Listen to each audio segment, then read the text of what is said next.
Assalamualaikum warahmatullahi wabarakatuh. Selamat pagi atau mungkin selamat siang, selamat sore maupun selamat malam semuanya bagi teman-teman yang menyaksikan dimanapun itu berada.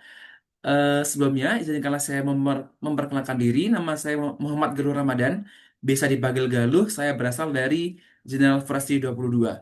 Jadi di sini saya akan melaksanakan sebuah sharing session yang berisi tentang pemaparan hasil, kemudian ada terkait dengan eh, refleksi diri saya, kemudian terkait dengan peluang-peluang yang dapat teman-teman manfaatkan dari apa yang telah saya laksanakan, yakni magang yang diselenggarakan oleh CDC yang dilaksanakan di PT Royal Sari Utama, part of Michelin Group, yang berada di Jambi.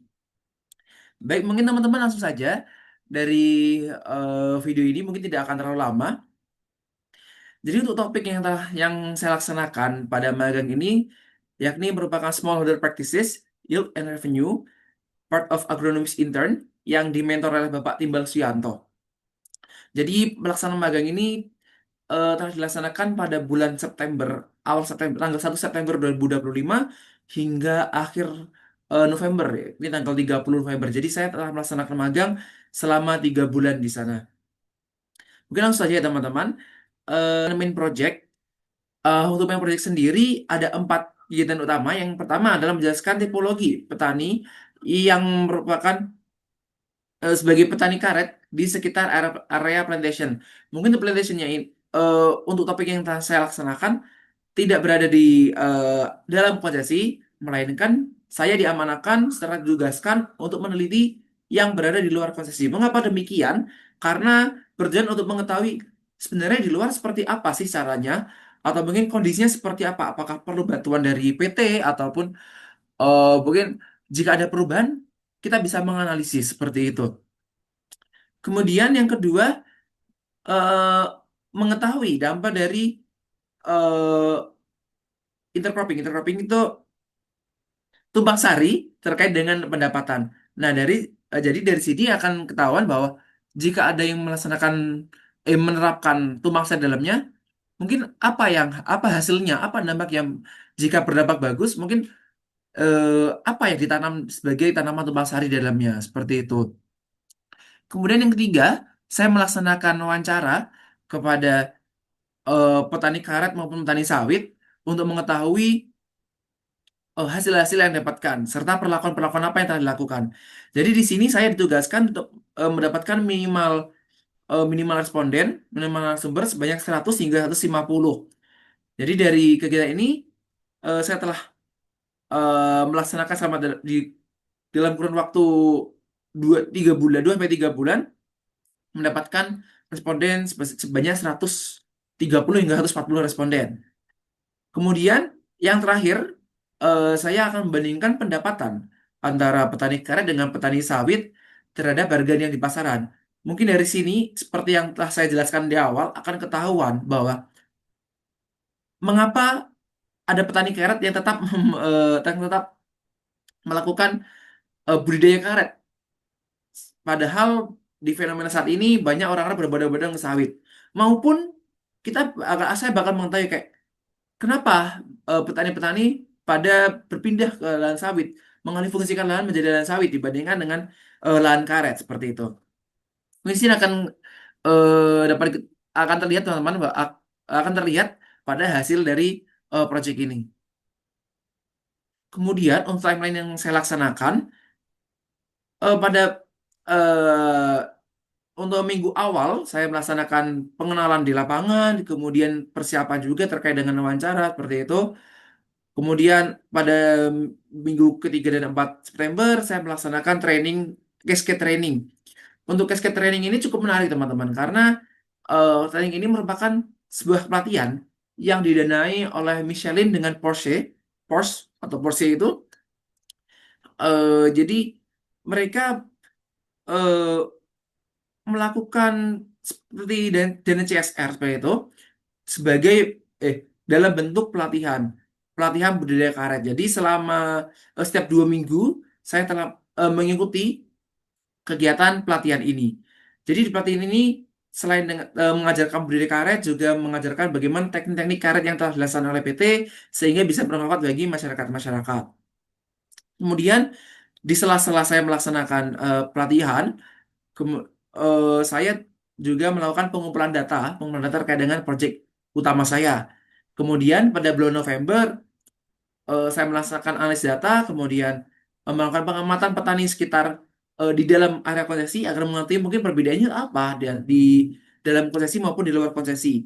Serta yang terakhir adalah saya menemani proyek teman saya ya, karena memang proyek teman saya cukup susah dan cukup banyak apa yang perlu dikerjakan. Jadi saya tidak terlalu panjang juga dari hasil penelitian hasil proyek ini. Mungkin dari kesimpulannya, secara umum petani karet itu petani karet yang lokal tidak ada cara khusus, teknik khusus terkait dengan penderesan maupun perawatan, prosedur perawatan, karena mereka hanya berdasarkan dengan kebutuhan.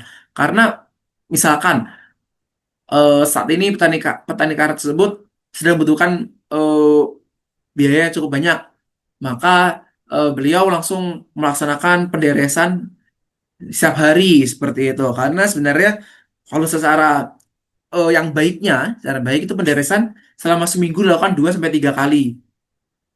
Kemudian jika dibandingkan antara petani karet dengan petani sawit, bahwa dapat diketahui hasil yang didapatkan oleh petani karet lebih sedikit dibandingkan dengan petani sawit.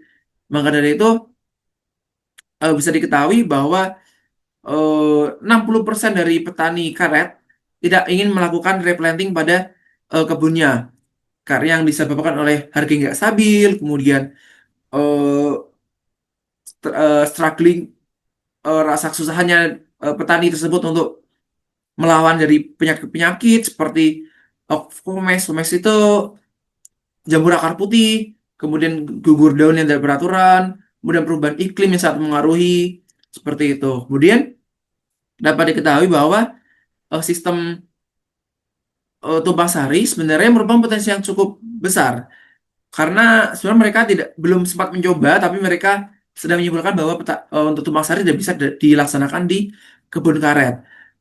Bahkan tumpang sari tidak selalu berlaku dengan hasil yang MPTS, tapi bisa juga menerapkan tanaman palawija seperti rempah-rempah ataupun tanaman-tanaman lainnya.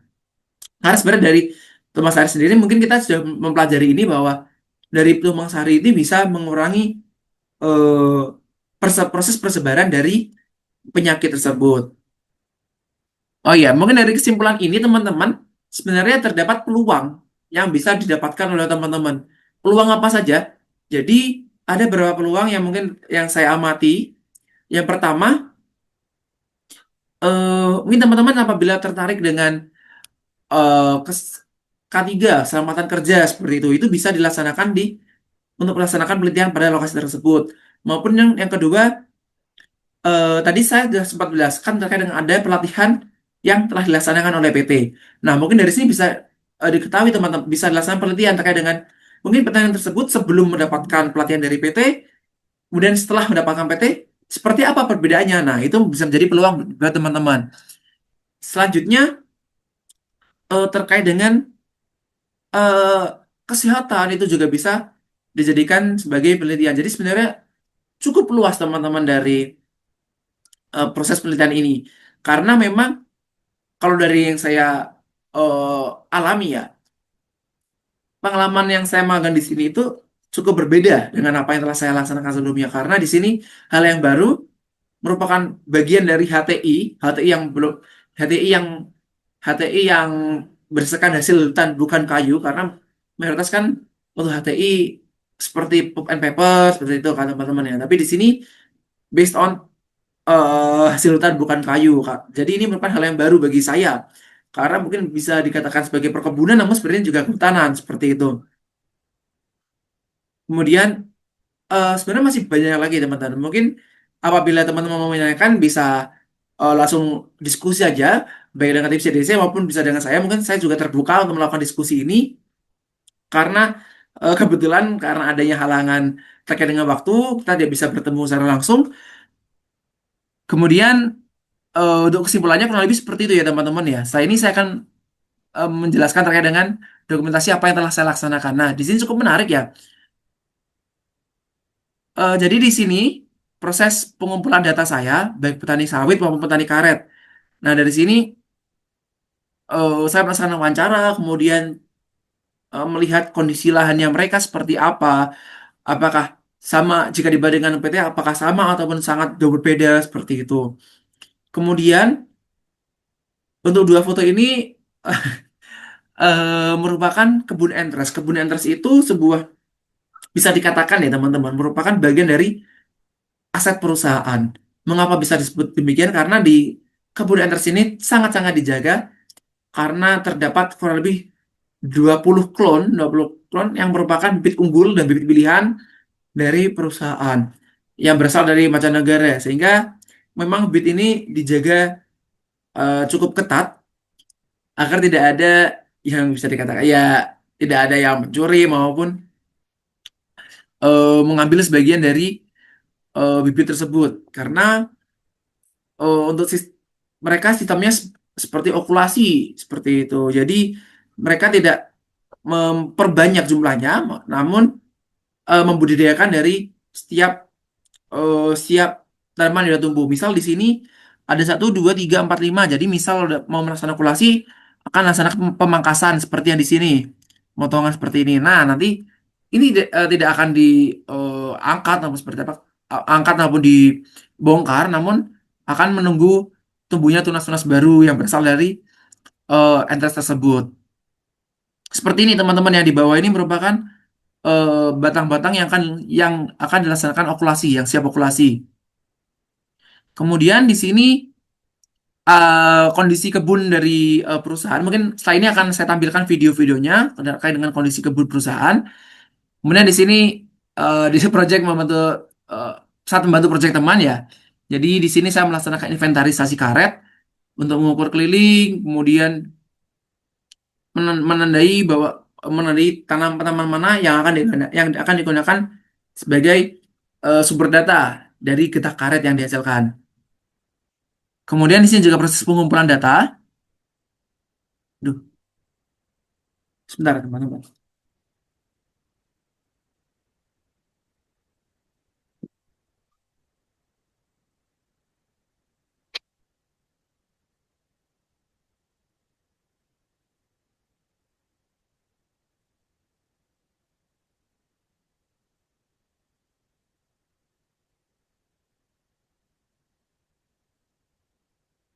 Kemudian eh, untuk tiga foto di bawah ini merupakan bagian dari kegiatan pelatihan.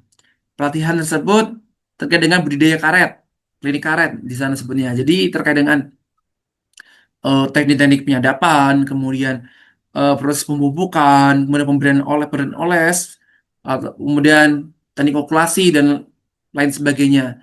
Kemudian di sini saya juga diamanahkan pada proses pelatihan untuk menjelaskan terkait dengan materi nilai konservasi tinggi. Karena selain budidaya karet juga dijelaskan terkait dengan bagaimana mengelola kawasan eh, lahan sekitar seperti itu.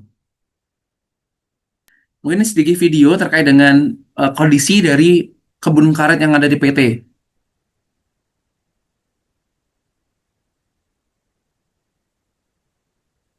Nah, seperti ini. Jadi, saya memang tertarik dengan rapi,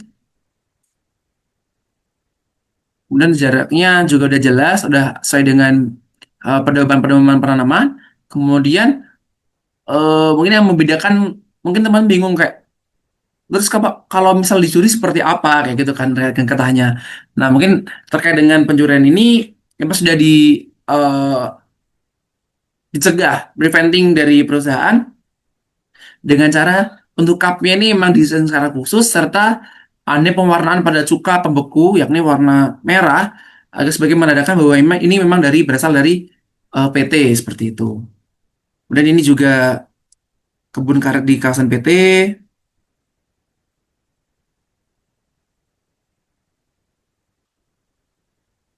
Kemudian ini sedikit proses juga terkait dengan pengambilan data ya teman-teman ya.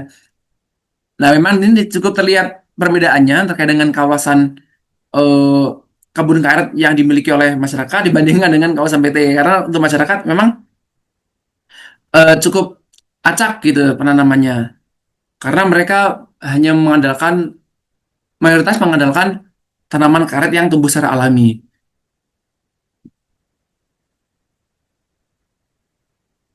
Oh, ini untuk video terkait dengan pelatihan seperti ini, teman-teman.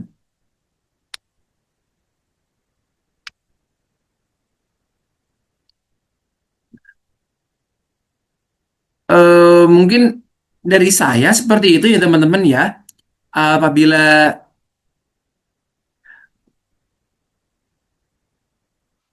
apabila dari teman-teman ingin menanyakan eh, beberapa hal terkait dengan hasil dari magang ini maupun proses magang ini ataupun peluang-peluang dari magang ini bisa ditanyakan melalui CDC atau mungkin bisa menghubungi saya secara langsung.